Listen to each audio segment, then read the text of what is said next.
Lori, sabihin mo, Mama, Mama. Sige na, Mama. Hindi, Lori. Say, Papa, Papa.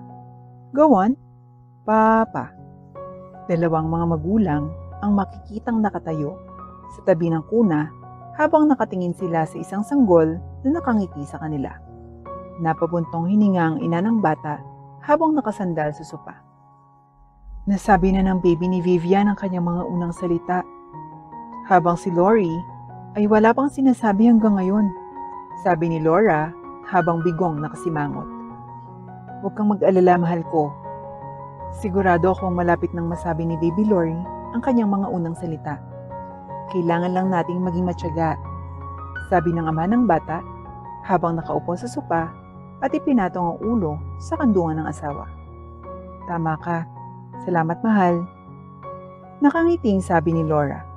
Nanahimik sila saglit habang tahimik na minamasdan ang presensya ng isa't isa nang biglang may narinig silang katok sa pinto. May hinihintay ba tayo? Tanong ni Laura habang nakatingin sa asawa. Saglit na nag-isip si Nelson bago siya biglang napatayo na parang nabigla. Hala, nakalimutan kong bibisita pala si Mama. Sigaw ni Nelson habang tumatakbo papalapit sa salamin at sinimulang iistilo ang kanyang buhok at ayusin ang kanyang damit upang maging mukhang presentable siya. Gulat na napatingin si Laura sa asawa at biglang tumayo din. Ha? Bakit hindi mo sinabi sa akin? Hindi ako nakapaghanda ng hapunan.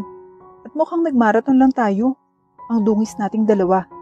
Bulalas ni Laura habang inaayos din ang kanyang itsura. Tuloy-tuloy ang katok sa pinto at nang matapos ang dalawa sa pag-aayos ng kanilang mga sarili, ay binuksan na nila ito. Mama Geraldine, hello po. Nakangiting bati ng dalawa habang nakatayo sa harap ng matandang babae. Nakataas ang kilay ni Madam Geraldine habang tinitingnan niya ang dalawa. Bakit ganyan ang itsura niyong dalawa? Hinaplos ni Nelson ang likod ng kanyang sariling lieg habang si Laura ay patuloy na awkward na nakangiti. Napabuntong hininga si Madam Geraldine bago pumasok sa loob ng bahay. Kumusta ka, my dear Laura? Sana naman ang aking anak ay hindi masamang asawa. Kung magtaas siya ng kamay sa iyo, sabihin mo sa akin. Ako na mismo ang haharap sa kanya. Sabi ni Madam Geraldine, sabay abot ng bag niya sa anak niyang si Nelson. Ngumiti si Laura sa kanyang biyanan. Don't worry, Mama. Okay naman po kami ni Nelson. Paninigurado ni Laura at ngumiti naman sa kanya si Madam Geraldine. That's good to hear. Now, nasa na ngayon ang pinakamamahal kong apo? Gusto ko siyang makita. Tanong ni Madam Geraldine at agad naman siyang iginiya ni Laura pupunta sa sala kung saan nakalagay ang crib ng kanyang anak. Lumapit si Madam Geraldine sa crib at ngumiti pagkatapos niyang makita ang apo. Kamukha mo talaga siya, dear Laura.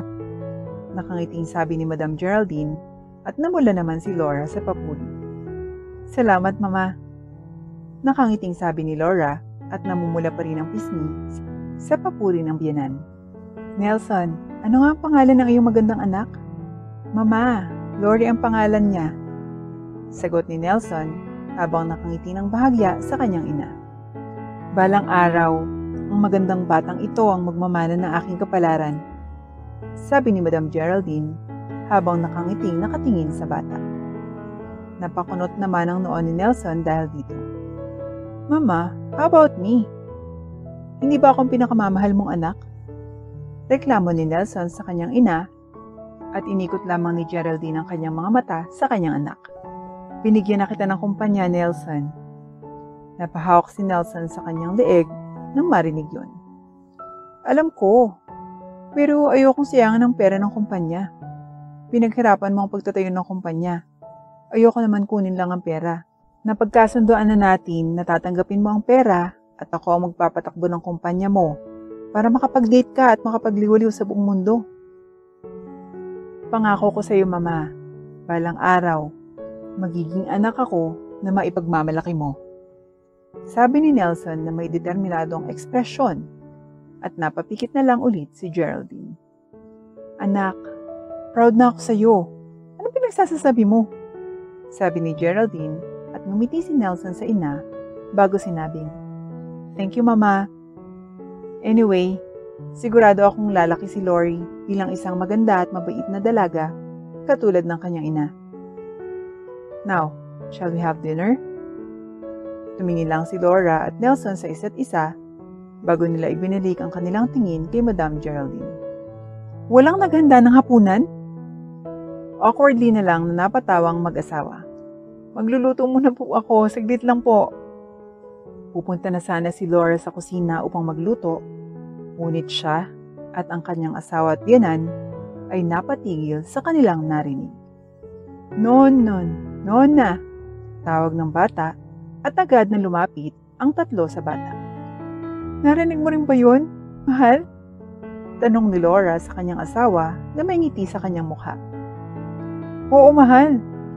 Agad na niyakap ng mag-asawang isa't isa at napangiti sila nang makita si Madam Geraldine na tuwang-tuwang nakangiti sa bata. She said, Nona, right? Nona, me. Yes, Mama, ikaw. Nako, may paborito niya ata ang ating anak Laura. Sabi ni Nelson at siya'y napatawa. Well, interesting. Agad na lumapit si Nelson sa kanyang ina at niyakap siya. Hindi mo na kailangang itago, Mama. I know na masaya ka. Napabuntong hininga na lang si Madam Geraldine. Tama, you caught me. Well, since my beloved granddaughter has said my name, ako na ang magluluto tonight. Prepare the table. Pagluluto ko kayo ng pinakamasarap na pagkain na inyong malalasahan sa iyong buhay. A celebration for my apost's first words. Mabilis na tumatakbo ang oras at hindi man lang natin namamalayan ito. Maraming mga bagay ang bumabago dahil sa oras. Marami din ang naapektuhan sa takbo nito. 20 taon na ang nakalilipas at narito si Lori sa harap ng puntod ng kanyang ama at ina. Pinahid niya ang luha sa kanyang mga mata gamit ang kanyang kamay at ngumiti na lang siya habang tinitingnan niya ang 2 puntod sa harapan niya. Ma, 10 taon na. Pa, 2 taon na ang nakalilipas. Ang aga niyo naman akong iniwan. Sabi ni Lori habang pinipigilan niya ang sarili niya sa pag-iyak ng malakas. Naalala niya ang kanyang ina na namatay sa sakit noong 10 taong kulang pa lamang siya. At hindi niya malimutan ang kanyang ama na pumanaw dahil sa hindi inaasahang aksidente. Hinayaan ni Lori ang kanyang sarili na huminahon muna bago siya tumayo at nagpaalam sa kanyang yumaong mga magulang bago siya bumalik sa parking lot kung saan ang isang itim na sasakyan ay nakaparada at napapalibutan ng mga gwardya. Saan po ang susunod na pupuntahan, Miss Lori? Sa bahay na po, salamat.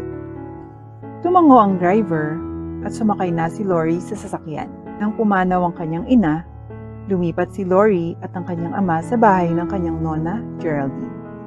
At tuluyan siyang naiwan sa kanyang nona nang yumao ang kanyang ama. Labis na lang ang pasasalamat ni Lori dahil mahal na mahal siya ng kanyang nona Geraldine at hindi siya napabayaan. Nona, nakabalik na po ako. Sigaw ni Lori nang pumasok siya sa mansyon ng kanyang lola at biglang may lumapit na isang maid sa kanya. Madam Geraldine is expecting you at the garage, Ma'am Lori. Nagtaka si Lori. Bakit sa garage? Ngunit hindi na siya nagtanong at tumungo na lang sa garahe. Nona, why?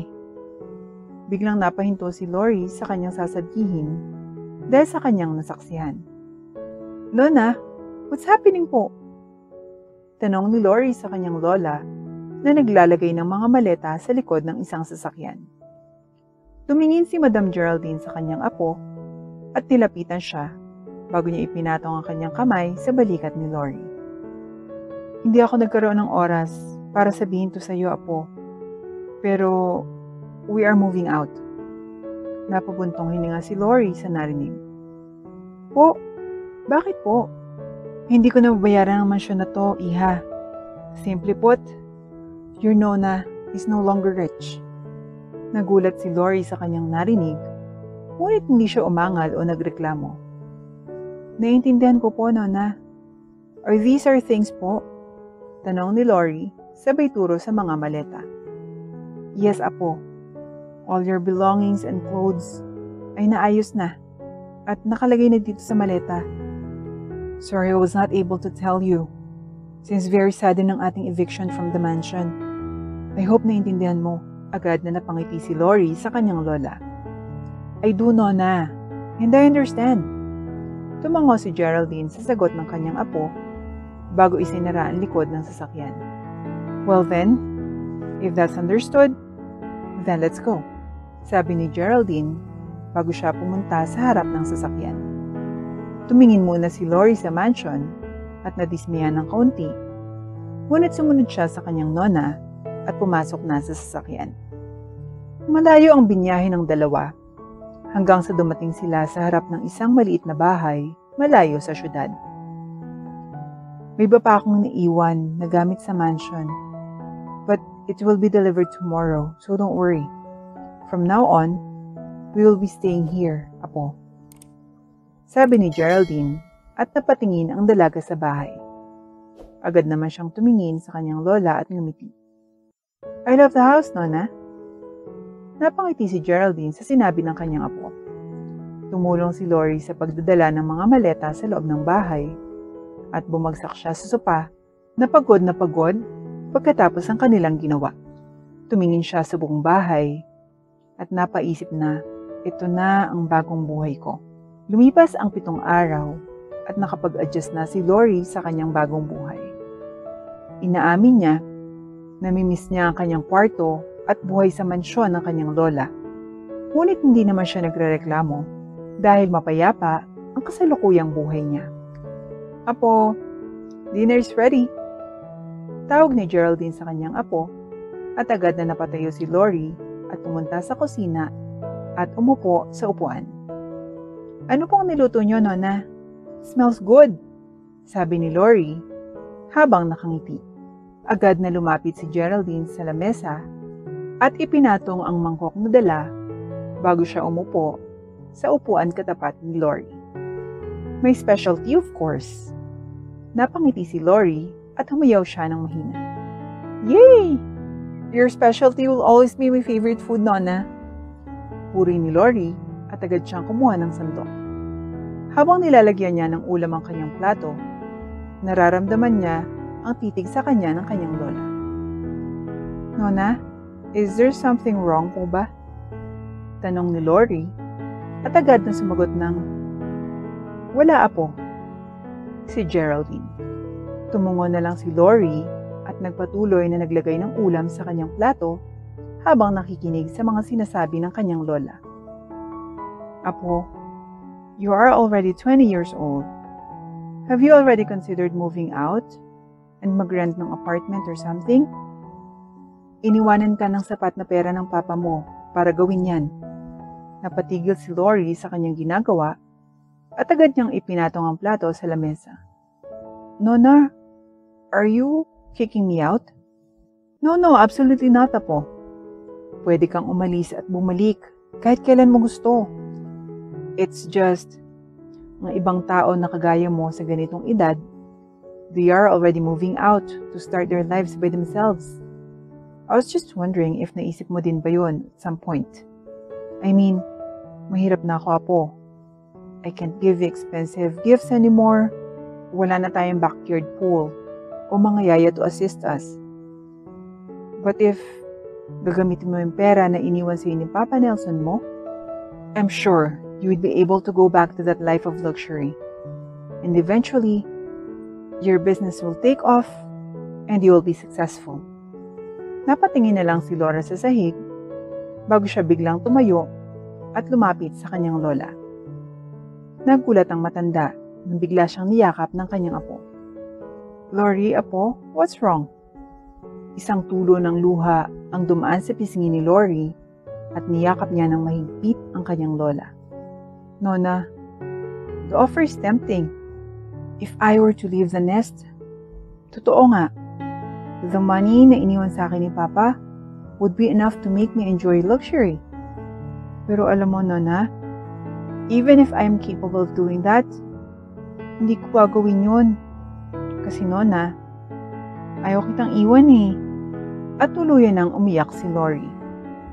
Nataranta ang matanda sa kanyang umiiyak na apo at agad niyang hinila si Lori upang patahanin. Apo, it's all right. If you want to leave, you can leave naman. No! Sigaw ni Lori at nagulat si Geraldine.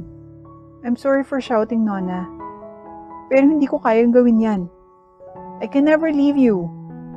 Even if pilitin mo akong umalis. Sige ka, Nona. Ididikit ko talaga yung sarili ko sa dingding. Napatawa ang matanda sa sinabi ng kanyang apo. Hindi mo talaga ako pababayaan? Sabi ng matanda habang pinupunasan niya ang mukha ng kanyang apo na puno ng luha. Opo, Nona. You're the only family I have left. Hindi kita pababayaan. Napabuntong hininga na lang ang matanda. Then I guess the little experiment ends here. Nataranta ang dalaga sa sinabi ng kanyang lola at nagulat siya nang biglang may kinuha si Geraldine na isang papel sa ilalim ng lamesa. You truly are worthy.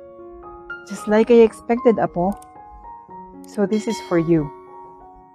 Sabi ni Geraldine, sabay bigay ng papel kay Lori. Nagulat ang dalaga nang tinanggap niya ang papel at nabasa niya ang laman nito.